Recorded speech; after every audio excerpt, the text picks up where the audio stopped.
মির্জা আব্বাস ভাই কামান দাগিয়েছেন, একদিকে মির্জা ফখরুল আর একদিকে মির্জা আব্বাস, দুই দিকে দুই মির্জা বিরামহীনভাবে সোশ্যাল মিডিয়ার পিছে লাগিয়েছে। বিএনপির Mirza to the power square, এদের সঙ্গে আমাদের বিরোধটা অনিবার্য ছিল, মানে সোশ্যাল মিডিয়া। জুলাই আগস্ট বিপ্লবের মধ্যে দিয়া যে নতুন বাংলাদেশ গড়ার স্বপ্ন আমাদের তরুণ প্রজন্ম দেখতেছে, সেই নতুন বাংলাদেশে মির্জা আব্বাসদের রাজনৈতিক নেতৃত্ব মূল্যহীন হয়ে পড়ছে। যেই বয়সে অবসরে যাওয়া উচিত, সেই বয়সে তার চাইতে অল্প বয়সের লোকদের সাথে দ্বৈরতে লিপ্ত হওয়ার চেষ্টা করাটা নিরেট বোকামি। এই বোকামির মূল্য দিতে হবে মির্জা আব্বাসকে। সরি মির্জা আব্বাস ভাই, আপনার রাজনীতি থেকে অবসরটা গৌরবময় হইতে পারত, আনন্দময় হইতে পারত। আপনি লজ্জার অপমানের সঙ্গে বিদায় নেবেন, কি আর করা। কাউকে শয়তানে কখনো লাড়ে চারে, আপনারও শয়তানে লাড়ছে। আমি কিন্তু মির্জা আব্বাসকে কিছুই বলি নাই। উনারা কেউ সরে বাচ্চা বলে গালি দিছে, আমি জানতাম না কে গালি দিছে। ওইটা প্রথম শুনি মির্জা ফখরুলের মুখে। উনি বলতেছেন মির্জা আব্বাসকে সরের বাচ্চা বলছে, কত খারাপ কাজ করিছে। মির্জা ফখরুল আর মির্জা আব্বাস কিন্তু বিরোধ আছে, রাজনৈতিক বিরোধ আছে, এক গ্রুপে না কিন্তু তারা। যারা বিএনপি করেন তারা জানেন। কিন্তু মির্জা ফখরুল তো ছাত্র ইউনিয়ন করার লোক, উনি গিরিঙ্গি কেমন করে করতে হয় এটা ভালো জানেন।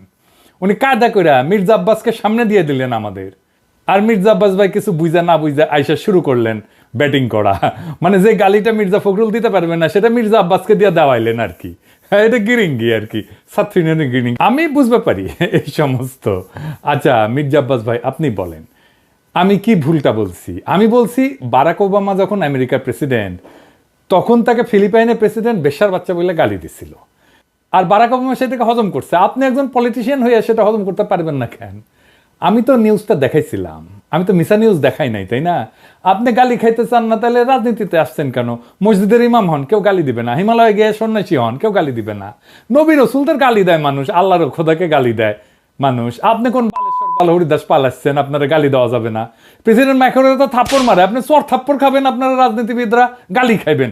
এটা সহ্য করতে হবে, এটাই নতুন বাংলাদেশ। এবার আসেন আমরা ওনার বক্তব্যটা আলাদা আলাদা করে শুনি। জারজ মিল্টন বকা দিয়েছে আমাকে, সেটাকে সমর্থন করেছে পিনাকি। অর্থাৎ জারজ মিল্টন যে ভাষা আমাকে বকা দিয়েছে, পিনাকি সমর্থন করেছে। আমি বলতে চাই যে ওরা সবাই একই বংশের, একই গোত্রের সন্তান। কোনো ভদ্রলোককে এভাবে গালি দিতে পারে না। আমি ঢাকার মানুষ, আমি ইচ্ছা করলে ওরা যে ভাষা গালি দেয় তার চেয়ে জঘন্য ভাষা গালি দিতে পারি। কিন্তু আমার বাপ মা, আমার পরিবার এটা আমাকে শেখায় নাই। ওরা যেটা বলছে এবং বলেছে, এটা ওদের পরিবার থেকে শেখানো, ওরা ওই পরিবার থেকে করে আসছে, শুকরের জাত। এটা নিয়ে বিশ্বব্যাপী আমার দেশে এবং বিদেশে আমার কিছু ভাইয়েরা আছে যাদের বাপ মায়ের কোনো ঠিক আছে বলে আমার মনে হয় না, যাদের অ্যাকচুয়ালি জন্মের ঠিকানা আছে বলে আমার মনে হয় না। ওদের কথা বলার স্বাধীনতা আছে, ওরা আমাকে গালিগালাজ করার স্বাধীনতা আছে, আর আমি একটা সত্যি কথা বলতে পারবো না, সেই স্বাধীনতা আমার নাই। উনি বলছেন জন্মের ঠিক নাই। আব্বাস ভাই, দুনিয়া সব প্রাণী একই পদ্ধতিতে জন্মায়। আর একটা পদ্ধতি আছে, টেস্ট টিউব বেবি, ওইখানে কেউ কাউরে লাগায় না। তো ঠিক পদ্ধতি কোনটা মির্জা আব্বাস ভাই? আর আপনি কোন পদ্ধতিতে জন্মাইছেন? আর আপনি যে পদ্ধতিতে জন্মাইছেন সেটা যে ঠিক, এই সার্টিফিকেট আপনারে কে দিছে? হ্যাঁ, তবে আপনি দাবি করতেই পারেন যে আপনারে যারা গালি দেয় তারা বৈধ বাবা মায়ের সন্তান না। আমার অনুমান আপনি সেটাই বলছেন, বৈধ পিতামাতার সন্তান না হইলে সে গালিবাজ হয়। আপনার এই অনুমানেরও কোনো ভিত্তি নাই। আপনার কি জানা আছে যে লিওনার্দো দা ভিঞ্চি, হ্যাঁ চেনেন? আপনার চেনার কথা না অবশ্য, ও বৈধ পিতামাতার সন্তান না কিন্তু। এমনকি শেক্সপিয়ার চিনেন? আপনার চেনার কথা না। চার্লস ডিকেন্স চিনেন? আলেকজান্ডার দ্য গ্রেট, কেউই বৈধ পিতামাতার সন্তান না। এর নাম শুনেছেন? বাক, হ্যাঁ, মিউজিশিয়ান, শুনেছেন তার কোনো মিউজিক? শোনার কথা না আপনার। হ্যাঁ, আগাস্টাস সিজারের নাম শুনেছেন? স্টিভ জবসের নাম শুনেছেন? এমনকি জ্যাকি চ্যান সিনেমা দেখেছেন? দুইটা কেউই বৈধভাবে বিবাহিত বাবা মায়ের সন্তান না। সেই জন্য মনীষীরা বলে জন্ম হোক যথাতথা, কর্ম হোক ভালো। আপনার কর্মজীবনটা কি আসেন সেটা দেখি। আপনার কর্মজীবন কি ভালো? না মির্জা ভাই, আপনার কর্মজীবন ভালো না। আপনার কর্মজীবন কলঙ্কে ভরা। না, আমি কোনো পত্রিকার নিউজ নিয়ে আপনার চরিত্র হনন করব না, ওইটা আমার কাজ না। 2015 সালে আপনি আপনার নিজের দাখিল করা হলফনামা থেকেই দেখাবো। আসেন আমরা আমাদের ঠিক পথে জন্ম নেওয়া মির্জা আব্বাস ভাইয়ের আমল নামা দেখি। আচ্ছা মির্জা আব্বাস ভাই, মির্জা তো আপনার পারিবারিক পদবি না, তাই না? এটা আপনি লাগাইছেন পরে। আপনার বাবার নামের আগে তো মির্জা নাই, তাই না? আপনার বাবার নাম আব্দুর রাজ্জাক। আপনার এখান মির্জা লাগাইতে হইল ইনফেরিয়রিটি কমপ্লেক্সে। এলিট হইতে চাইছেন, নতুন বাংলাদেশের এলিট হইতে চাইছেন না? টাকা পয়সা হয়েছে, এখন মির্জা না থাকলে ক্যাঙ্কা হয়, অসুবিধা নাই।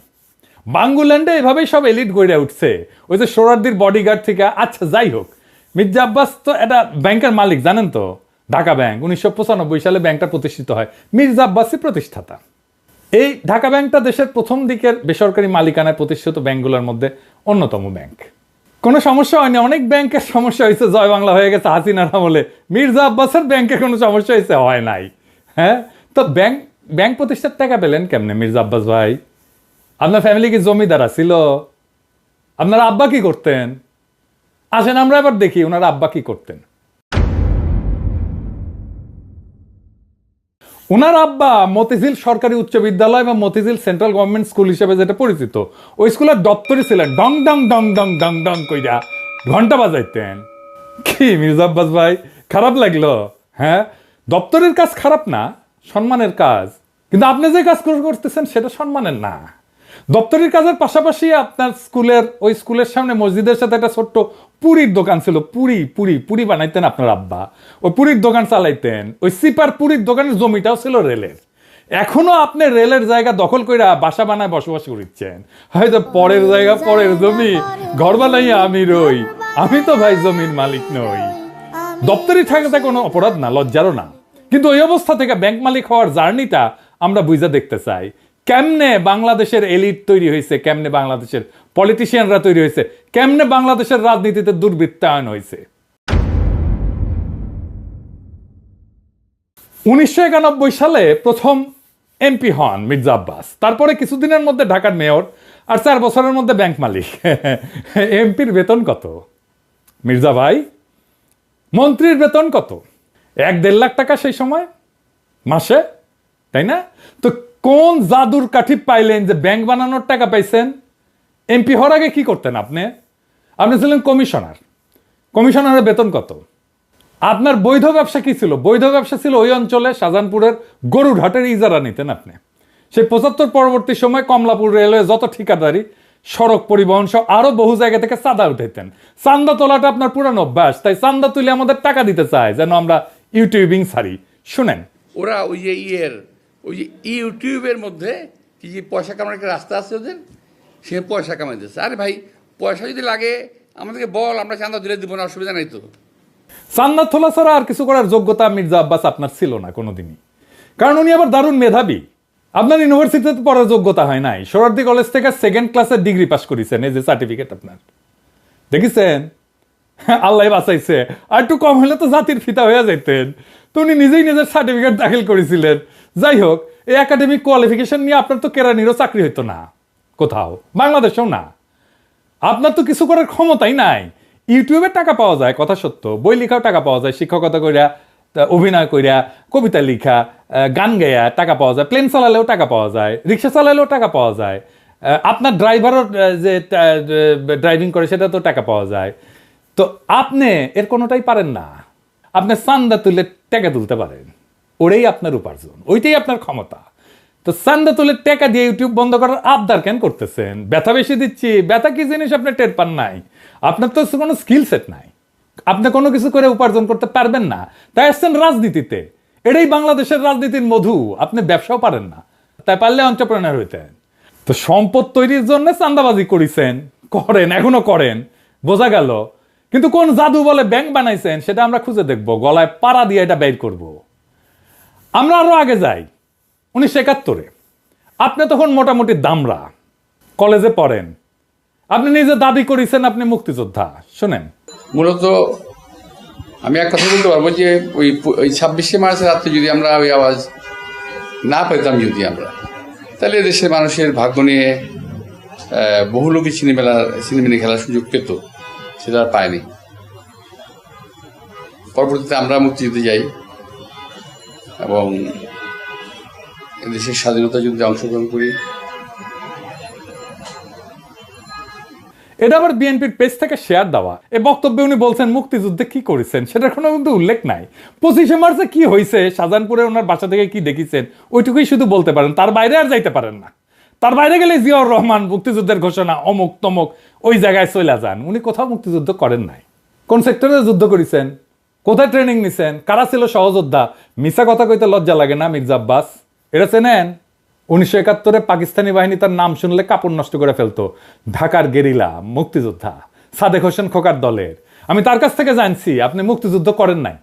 এমনকি আপনি এই যে যারা মুক্তিযুদ্ধ করছে একই সময় ঢাকায়, আজম খান, ইকবাল সুফি, আলমাস লস্কর, কাজী মোহাম্মদ হেদায়েতুল্লাহ, মোহাম্মদ শফি, খুরশিদ আব্দুল মতিন, আবু তাহের, মোহাম্মদ বাশার, খন্দকার আবু জায়েদ, জিন্না, ফরাদ জামিল, ফুয়াদ, মোহাম্মদ শামসুল হুদা, ডক্টর নিজাম, জাহের, কোসি, ঢাকার মুক্তিযুদ্ধের সেই উজ্জ্বল নামগুলা কারো বন্ধু সার্কেলের লোকও আপনি ছিলেন না। 1971-এ মুক্তিযুদ্ধের যাওয়ার সাহস হয় নাই, আজ আসছেন 71 বাঁচাইতে, দ্বিতীয় স্বাধীনতাকে অস্বীকার করতে। বাহ বাহ, চমৎকার চমৎকার। আর এক জাফর ইকবাল রাজনীতিতে আবার বলছেন আমরা নাকি হাসিনারে যারা সমর্থন করছে সে ব্যবসায়ীদের বিরুদ্ধে কিছু বলি না। শুক্রের গ্রুপ ওরা কিন্তু দেখেন, ওরা শুধু রাজনীতিবিদদের পিছনে লেগেছে, কিন্তু যারা নাকি এই যে হত্যাকাণ্ড ঘটালো, এই যে ছাত্রদের হত্যাকাণ্ডটা ঘটালো, একটা বিশাল একটা ব্যবসায়ী গ্রুপ আছে না, আপনারা দেখেন নাই 3 তারিখে, 3 তারিখে আগস্টের 3 তারিখে যারা হাসিনার সঙ্গে দেখা করেছিল, মিটিং করেছিল এবং বিভিন্ন ভাষায় তাকে এমনভাবে কথা বলেছিল যে হাসিনা খুন করতে উৎসাহিত হয়েছিল, তাদেরকে এমনভাবে প্রভোগ করা হয়েছিল যে হাসিনাকে খুন করতে উৎসাহিত করা হয়েছে। সেই লোকগুলোর সম্বন্ধে তারা কিছু বলে না, তারা কিছুই বলে না, তার মুখে কোনো শব্দ নাই। তো মির্জা আব্বাস কি শুক্রে 8 দিন হইলে আমার ভিডিও দেখেন, তিনি কি কাউরে ছাড়িছে? হাসিনা যখন ক্ষমতায় তখন একটা এপিসোডই করছে আলাদা করে ফ্যাসিবাদের সমর্থক ব্যবসায়ীদের, এডিটর সাহেব দেখে দেন না কিছু এক না ওটা থেকে। এফবিসিসির একটা কনফারেন্স আছে, সেইখানে বাংলাদেশের ব্যবসায়ী নেতারা হাসিনাকে সামনে রেখা নানাভাবে তেল দিছে, শেখ হাসিনার নামে জয়ধ্বনি দিছে, গানের কলি ব্যবহার করে হাসিনার মন পাওয়ার চেষ্টা করছেন। হাসিনাকে যারা উৎখাত করতে চায় তাদের দেখে নিবে বলছে হাসিনাকে যারা উৎখাত করতে চায় তাদের ঠেকায় দিতে বাংলাদেশের ব্যবসায়ীরাই যথেষ্ট। জয় শেখ হাসিনা, জয় শেখ হাসিনা। সালমান ভাই রাঘব আমাকে বলছে বলার জন্য, হ্যাঁ শেখ হাসিনা সরকার, শেখ হাসিনা সরকার, শেখ হাসিনা সরকার। কিন্তু হাসিনা যাওয়ার পরে আপনার সামনে কেন সময় টিভির মাইক্রোফোন এডিটর সাহেব বড় কইরা দেখান, মাথার উপরে কেন চ্যানেল 24-এর লোগো? ওরা কি আপনার দুলাভাই লাগে নাকি আপনার চান্দা দেয়? আবার শোনেন বলতেছে আমরা নাকি সবার পিছিয়ে লাগি। এই গোষ্ঠী কখনো বাংলাদেশকে স্থিতিশীল থাকতে দেবে না, কখনো আমার বিরুদ্ধে, কখনো ওর বিরুদ্ধে, কখনো তার বিরুদ্ধে লেগেই থাকবে। আপনারা অপেক্ষা করেন, কদিন পরে তারা ইউনূস সাহেবকে ধরবে।